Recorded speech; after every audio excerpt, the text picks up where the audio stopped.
네, 우리 이 시간에는 스데반의 순교라는 제목으로 하나님의 말씀을 함께 나누도록 하겠습니다. 네, 지금 이 새벽에 아침부터 순교라는 이 이름과 또 제목을 가지고 그 내용을 가지고 말씀을 이제 증거하게 되니까 말씀이 무겁게 느껴질 수도 있을 거라고 생각합니다.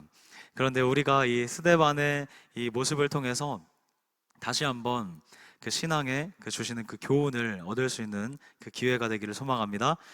이 한 사람의 순교의 이 사건 현장에 어떤 일이 일어나고 있고 어떤 영적인 교훈들이 오가고 있는지를 우리가 말씀을 통해서 함께 오늘 나누려고 합니다.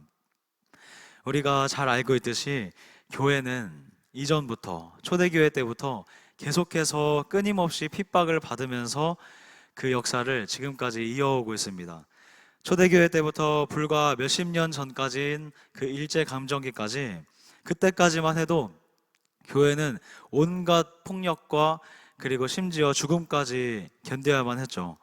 그렇지만 오히려 교회는 그 핍박을 받으면서 받으면 받을수록 더욱더 번성해갔고, 이렇게 놀라운 결과가 나타날 수 있었던 그 이유 중에 하나는 그 시대마다 그 놀라운 그 신앙의 지조를 지키고, 그 신앙을 지조를 지키기 위해서 자신의 목숨까지 내놓았던 그 인물들이 있었기 때문일 겁니다. 가장 먼저는 예수님의 제자들로부터 해서요, 초대교회 때 많은 사람들이 순교를 당했습니다. 조금 더 시대를 거슬러 온다면요, 로마 카톨릭을 반대하면서 그 종교개혁을 일으켰던 그 개혁자들, 그 사람들도 마찬가지로 순교의 현장에 있었고요. 조금 더 우리 시대에 가깝게 온다면 일제 신사참배를 반대하면서 목숨을 걸었던 많은 목사님들과 성도들이 있었죠. 이렇게 모든 시대에는요, 예수님처럼 살기 원하는 사람들이 있었고요, 마지막 순간에도 예수님처럼 죽기를 원하면서 그것을 갈망하면서 죽음의 자리로 나아갔던 그런 수많은 성도들이 있었습니다. 그들의 그 아름다운 그 신앙 때문에, 그것 때문에 하나님께서 은혜를 베푸시고 역사를 더하여 주시고 증거를 더하여 주셔서 교회가 지금까지 성장해 왔습니다. 오늘 말씀 속에 이 스데반 집사님, 이 집사님도 그 중에 한 사람인 것이죠.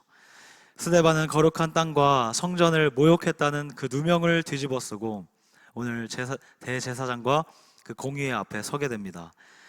그에 대해서 이제 변론을 하고 있지만 그것은 자신의 목숨을 한번 어떻게 구해보려고, 이 변명함을 통해서 자신이 이 자리에서 어떻게든 빠져나가 보려고 했던 그런 반론이 아니었죠. 자기를 재판하겠다고 모인 유대인들이 하나님께 죄를 범하고 있음을, 그 사실을 깨닫게 해주기 원했던 것이 이 스데반이 변론하고 있는 그 변론의 목적이었어요. 그렇기 때문에 스데반의 그 메시지를 들은 이 유대인들의 반응은요, 마음에 찔림이 있었다고 오늘 성경이 기록합니다. 그렇지만 그것을 인정하지 않고요, 오히려 분노를 표출하고 있는 것이죠. 이것은 이전 말씀인 사도행전 2장에서 베드로의 설교를 들었던, 그때 마음의 찔림을 얻었던 그 사람들이 했던 말 무엇이냐면, 형제들아 우리가 어찌할꼬, 이렇게 얘기했던 그 사람들의 반응과는 완전히 대비되고 있는 반응을 보이고 있습니다. 스데반은 회심자를 눈으로 직접 볼 수는 없었지만요, 베드로가 3,000명의 회심자를 얻었을 때보다 훨씬 더 큰 영광이, 예수님께서 그를 직접 주목해 주시는 그 놀라운 영광이 스데반의 순교의 현장, 스데반이 예수 그리스도의 복음을 증거하는 그 현장 가운데 임했습니다. 하나님의 영광과 예수께서 하나님 우편에 서신 것을 그는 직접 바라보게 되었죠. 그 영광을 본 후에 스데반은 예수님처럼 성 밖에 내쳐지고 돌로 맞음을 당했습니다. 이것은 사람의 눈으로 봤을 때는 굉장히 비참해 보일 수 있어요. 사실상 이 죽음은 예수님의 십자가만큼이나 영광스러운 죽음이었죠. 지금 이 시대에서 우리가 이와 같은 핍박을 당할 일은 없겠지만 이 마음만큼은 우리도 동일하게 품기를 원합니다. 예수님의 이름이면 끝까지 가겠다. 예수님의 이름이면 그 핍박의 자리, 그 억울함의 자리까지 기꺼이 가보겠다. 오직 하나님의 영광을 우리의 목적과 목표로 삼고 살아가는 저와 여러분이 되시기를 주님의 이름으로 축복합니다. 아멘. 스데반이 돌에 맞아 죽어가는 이 모습은요, 예수님이 십자가에서 그 죽으시는 모습을 떠올리게 합니다.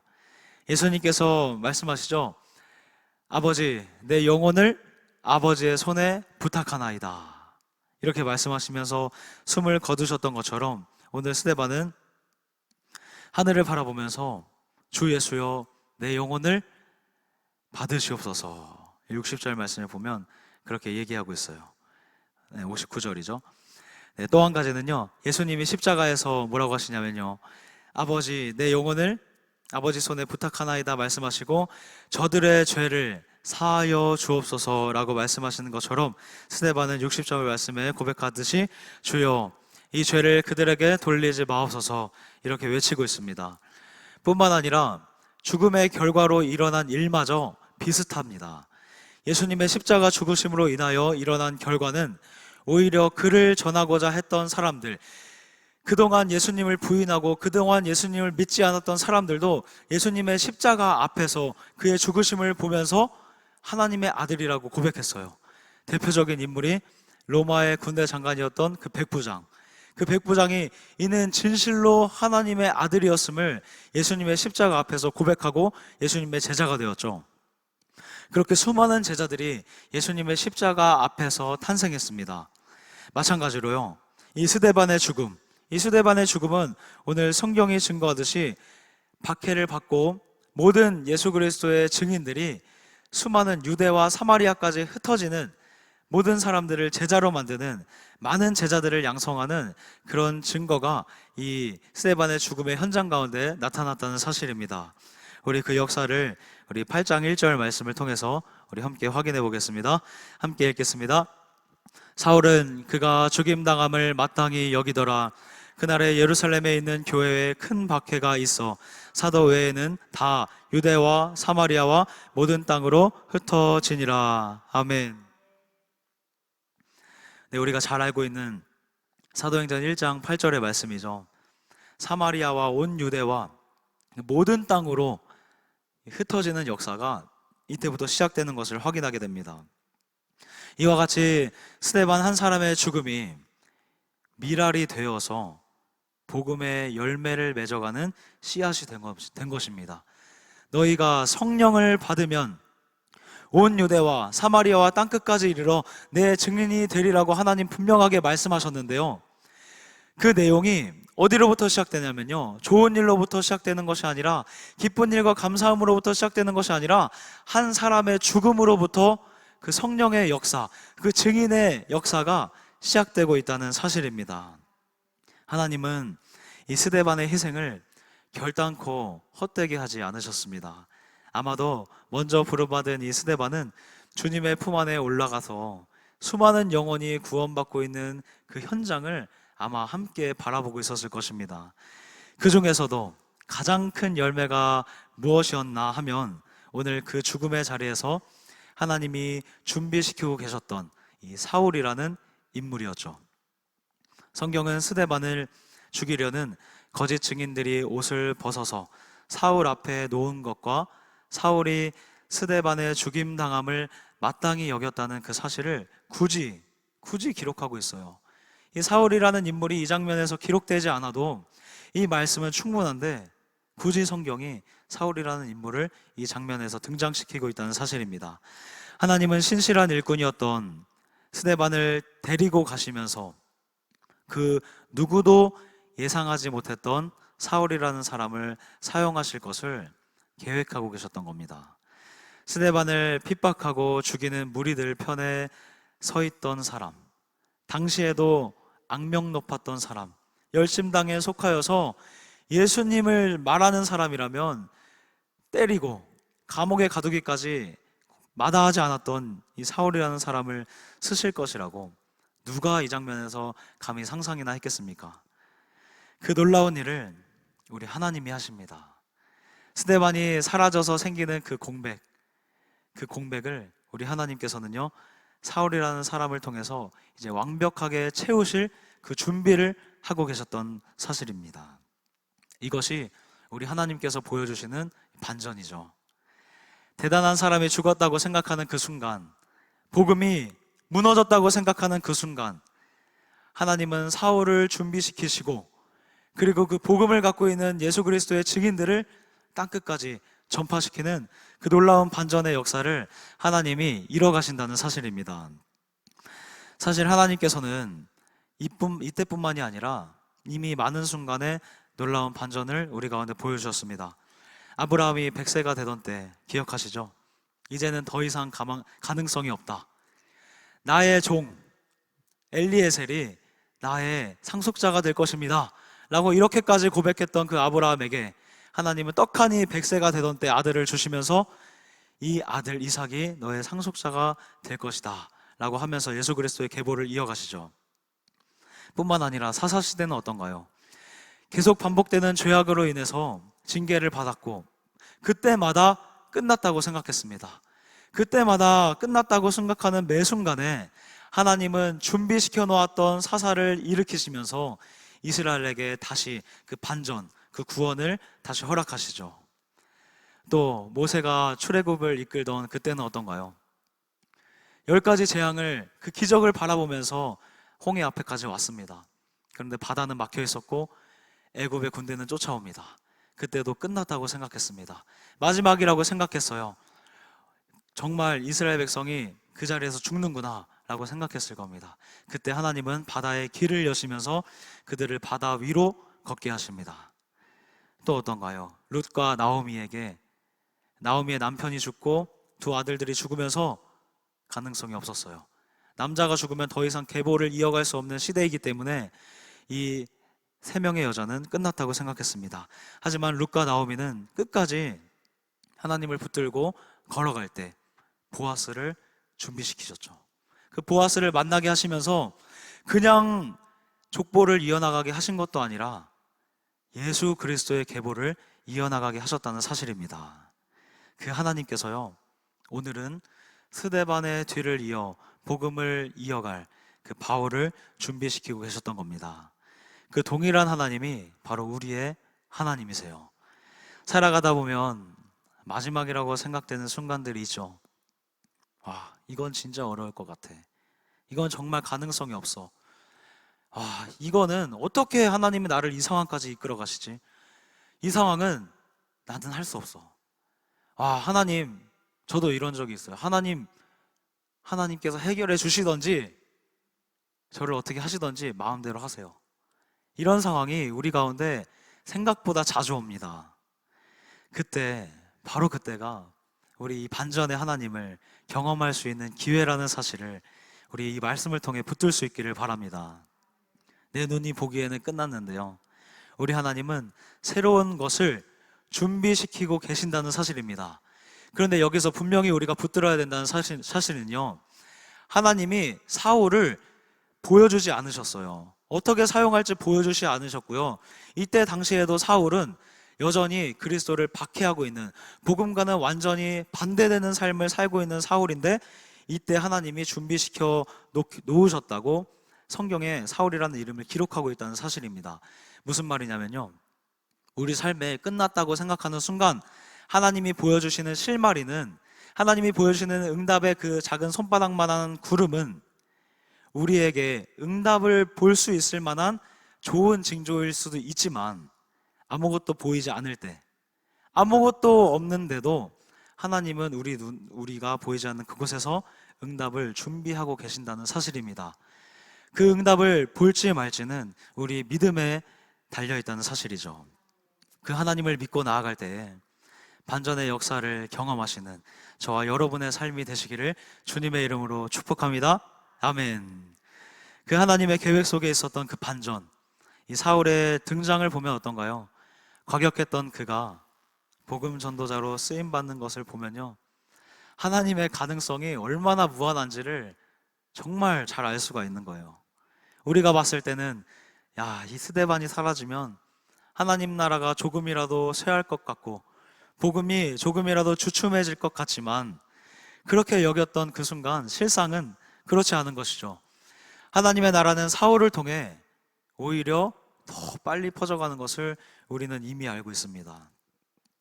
이것을 보면 하나님의 나라와 복음의 전함은, 그 전지는 사람이 아니라 오직 하나님 손에 달려 있다는 것을 우리는 다시 한번 깨닫게 됩니다. 그렇다는 것은요, 반드시 나여야만 하는 게 아니라는 거예요. 내가 아니더라도 지금은 사울과 같이 교회를 비난하고 교회를 핍박하고 예수 그리스도 교회 절대 나는 수용할 수 없어 라고 생각하는 그 사람을 하나님은 내일은 바울과 같이 만들어서 사용할 수 있는 분이 우리 하나님이시라는 사실입니다. 그런데도 하나님이 우리와 같은 사람, 나와 같은 사람을 써주는 것이 얼마나 감사한가요? 이 말씀 앞에 서고 나니까 이제 모든 교만함이 내려놓게 되죠. 하나님은 스데반도 쓰시고 사울도 쓰십니다. 스데반의 순교를 통해서는 복음이 더 편만하게 퍼지게 하시고요. 그리고 사울을 통해서는 이제 더 많은 교회들을 세워가십니다. 하나님은 그게 그저 하나님의 마음에 맞는 사람을 쓰신다는 거예요. 그 계획 안에 저와 여러분들이 속해 있다는 사실입니다. 하나님이 우리와 함께 복음 전하기를 원하시는 거예요. 너가 스데반이든 사울이든 그 중간에 있든 상관없다. 너가 내 마음에 합하기에 나는 너와 함께 복음을 전하기를 원한다. 그런데 우리의 바람은 무엇인가요? 스데반처럼 쓰임받기를 원하는 게 우리의 바람인 거죠. 그렇게 우리가 하나님의 영광을 드러내기를 원합니다. 사실 이것이 성도로서 살아가는 우리가 진짜 바라는 것이죠. 나를 통해 사람들이 예수님 믿는 것, 나를 통해 교회 밖에 있던 사람들이 교회 안으로 돌아오는 것, 나를 통해 하나님을 대적했던 사람들이 하나님을 섬기게 되는 것, 그것이 그렇게 하나님의 영광을 나타내고 그 하나님의 영광이 퍼져가는 것을 바라보는 것이 우리 마음속 깊숙한 곳에서부터 올라오는 우리의 바람일 것입니다. 우리가 일상 속에서 치이다 보면 우리의 바람이 돈이 될 수도 있어요. 때로는 우리의 바람이 편함이 될 수도 있어요. 때로는 우리의 바람이 쉼이 될 수도 있어요. 때로는 우리의 바람이 안식이 될 수도 있습니다. 하지만 우리가 그리스도인으로서 예수님을 믿고 살아갈 때 내 마음속 정말 깊은 곳에서는요, 부인할 수 없이 하나님의 영광을 보고 싶은 그 마음이 올라오고 있다는 사실입니다. 그거 우리 모두 다 갖고 있죠. 와, 정말 하나님의 영광 보고 싶다. 야, 정말 나를 통해서, 내 사업장을 통해서, 내 입술을 통해서, 내 행동을 통해서 많은 사람들이 예수님 믿고 정말 내가 경험한 그 예수 그리스도의 증거와 역사와 표적과 이적을 이 사람들도 경험했으면 좋겠다. 우리 그 마음속 깊이 이 소망을 품고 있잖아요. 하나님은 그 일을 우리와 함께 하시기를 원한다는 사실입니다. 그러기 위해서 우리가 가져야 할 자세가 있다고 우리 하나님께서 가르쳐 주시는데요, 그 스데반의 모습을 통해서 우리에게 정확하게 보여주십니다. 그것이 무엇이냐면요, 예수님처럼 살다가 예수님처럼 죽는 것입니다. 많은 그리스도인들이 이 말에 부담을 느끼기도 하고요, 어떤 이는 두려움을 느끼기도 합니다. 하지만 이것이야말로 우리가 정말 소망하는 것이고 세상에 속한 그 어느 누구도 경험할 수 없는 영광스러운 삶인 것이죠. 예수님처럼 살다가 예수님처럼 죽는 것, 그 첫 번째 발걸음이 우리 속에 있는 그 죄성을 하나하나 제거해 나가는 삶입니다. 스데반의 설교를 듣고 이 사람들이 어땠다고 하나요?